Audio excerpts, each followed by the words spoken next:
isa sa strength ni President Bongbong Marcos ay Mm. yung kanyang pagiging anti-China position Mhm. within the military, no? Within the military.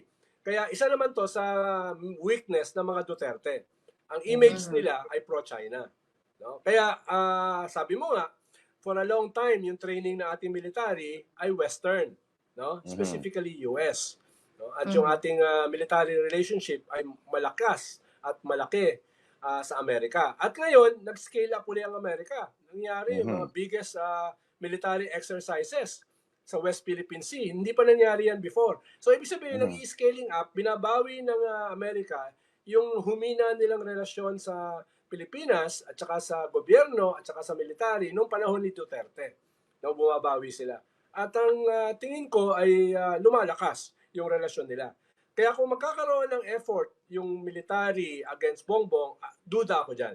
Duda ako dyan. Mhm. At isang factor dyan, yung binabanggit ni Michael, yung Mhm. foreign policy. Dahil yung Mhm. foreign policy ng presidente ay mas malapit sa puso ng mga militar. No? Hindi ko alam yung police dahil iba yung mga Iba ang oo, iba yung iba ang kondukta ng mga kapulisan oo. no? Iba ang hanap Mm. buhay nila Pero yung Oo. kumbaga yung military ay mahalaga sa kanila yung foreign policy.